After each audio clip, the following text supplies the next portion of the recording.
అదానీ గ్రూపుపై అమెరికాలో నమోదైన కేసు ఆంధ్రప్రదేశ్లో ప్రకంపనలు రేపుతోంది. ఆంధ్రప్రదేశ్ కీలక నేతలకు ముడుపులు ముట్టాయంటూ అమెరికాలో నమోదైన కేసు ఇప్పుడు వైసీపీలో వణుకు పుట్టిస్తోంది. తాడేపల్లి ప్యాలెస్ కు సెగ తగిలింది. అమెరికాలో నమోదైన కేసులో SECI solar energy corporation of ఇండియాతో అదానీ చేసుకున్న పునరుత్పాదక విద్యుత్ ఒప్పందం జరిగిన వెంటనే ఆనాటి జగన్ ప్రభుత్వంతో పీపీఏ కుదుర్చుకోవడం వెనుక ముడుపులు ముట్టాయని అమెరికాలో నమోదైన కేసులో వివరించారు.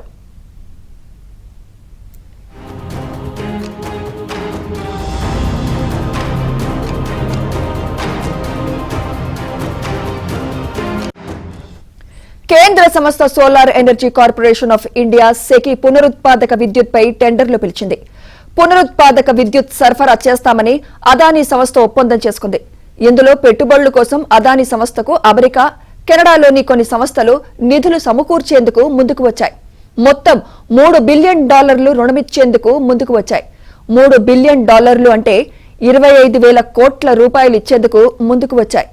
డబ్బును డ్రా చేసేందుకు అప్పట్లో దేశంలోని పలు రాష్ట్రాలలో పునరుత్పాదక విద్యుత్పై ఏపీ ప్రభుత్వం సహా పలు రాష్ట్రాలతో అదానీ సంస్థ ఒప్పందాలు కుదుర్చుకునేందుకు ప్రయత్నించింది. ఇందులో భాగంగానే ఏపీ ప్రభుత్వంతో 7,000 మెగావాట్ల విద్యుత్ ను సరఫరా చేసేందుకు ఏపీ ప్రభుత్వంతో ఒప్పందం చేసుకుంది. ఇందుకోసం 2021 సెప్టెంబర్ 11న గౌతమ్ అదానీ, ఆయన కుమారులు, ఇతర కుటుంబ సభ్యులు విజయవాడ వచ్చారు. ఉదయం నుంచి సాయంత్రం వరకు తాడేపల్లి ప్యాలెస్ లో జగన్తోనే ఉన్నారు. ఆ తర్వాత ఈ ఒప్పందం జరిగింది. అదే విధంగా దేశంలోని మిగతా రాష్ట్రాలలో కూడా ఇటువంటి ఒప్పందాలే జరిగాయి. అదానీ గ్రూప్ అధినేత గౌతమ్ అదానీ, ఇతర కుటుంబ సభ్యులు నేరుగా తాడేపల్లి ప్యాలెస్ కు రావడం, జగన్ తో భేటీ కావడం అప్పట్లో ఆంధ్రజ్యోతితో పాటు ఏబిఎన్ కూడా వెలుగులోకి తీసుకువచ్చింది.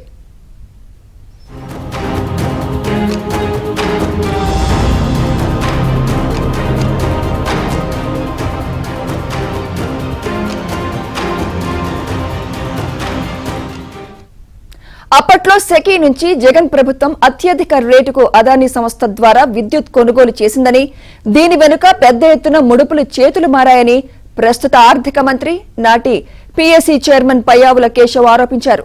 మార్కెట్లో తక్కువ ధరకు విద్యుత్ దొరుకుతుంటే ఎక్కువ ధరకు అదానీ నుంచి కొనుగోలు చేయాల్సిన అవసరం ఏముందని ప్రశ్నించారు.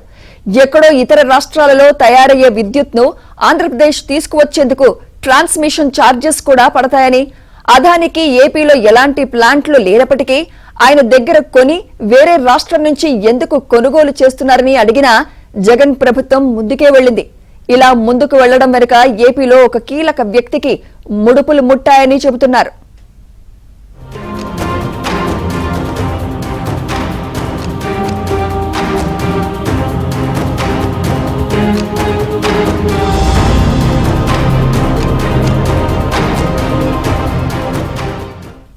అయితే రుణ ఒప్పందాలను అదానీ సంస్థ ఉల్లంఘించిందని, ఫండింగ్ ఏజెన్సీలు నష్టపోయాయని, షేర్ల విలువ కూడా తగ్గిపోయిందని అమెరికాలోని ఏజెన్సీలు ఫిర్యాదులు చేశాయి. వీటిని అమెరికాలోని సెక్యూరిటీస్ అండ్ ఎక్స్చేంజ్ కమిషన్ పరిశీలించింది. కేసు నమోదు చేయాలని అక్కడి పోలీసులను కోరింది. దీనితో న్యూయార్క్ పోలీసులు కేసు నమోదు చేశారు. గౌతమ్ అదానీ, సాగర్ అదానీని నిందితులుగా చేర్చారు. ఆంధ్రప్రదేశ్ ప్రభుత్వంలోని కీలక వ్యక్తికి ముడుపులు అందాయని స్పష్టంగా రాశారు. 2021లో ఆంధ్రప్రదేశ్ ముఖ్యమంత్రిని అదానీ గ్రూప్ చైర్మన్ కలుసుకున్నారని, ఇప్పటికీ విద్యుత్ సరఫరా ఒప్పందం కుదరలేదని వివరించారు. ఆ తర్వాత 2021 సెప్టెంబర్ 11న జగన్ ను అదానీ కలుసుకున్నారని కూడా వివరించారు. లంచాల కోసం $200 మిలియన్ అంటే 1,800 కోట్ల రూపాయలు అదానీ సంస్థ వినియోగించిందని తెలిపారు. దర్యాప్తు చేయాలని కూడా నిర్ణయించారు.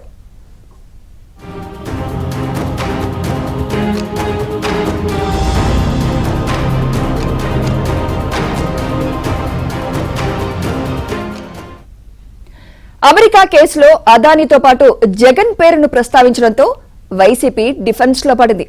అమెరికా చట్టాలు కఠినంగా ఉంటాయని, మున్ముందు ఏం జరుగుతుందోనని వైసీపీ నేతలు దిగులు పడుతున్నారు. అసెంబ్లీ లాబీల్లో ఇవాళ అదే ప్రశ్న చర్చగా మారింది. కూటమి ప్రభుత్వం కూడా ఈ అంశంపై ఆరా తీస్తోంది. అదానీ తాడేపల్లికి వచ్చి జగన్ ను కలవడం, ఆ మీడియాలో వచ్చిన క్లిప్పింగ్స్ లను సేకరిస్తోంది. పూర్తిగా అధ్యయనం చేసిన తర్వాతే స్పందించాలని కూటమి ప్రభుత్వం నిర్ణయించింది. ఈ వ్యవహారంలో అదానీ గ్రూప్ లోని కీలక వ్యక్తులతో అప్పటి ఆంధ్రప్రదేశ్ ప్రభుత్వంలోని కీలక నేతలకు మధ్య జరిగిన వాట్సాప్, ఇతర చాట్లు కూడా దొరికాయని ప్రచారం జరుగుతోంది.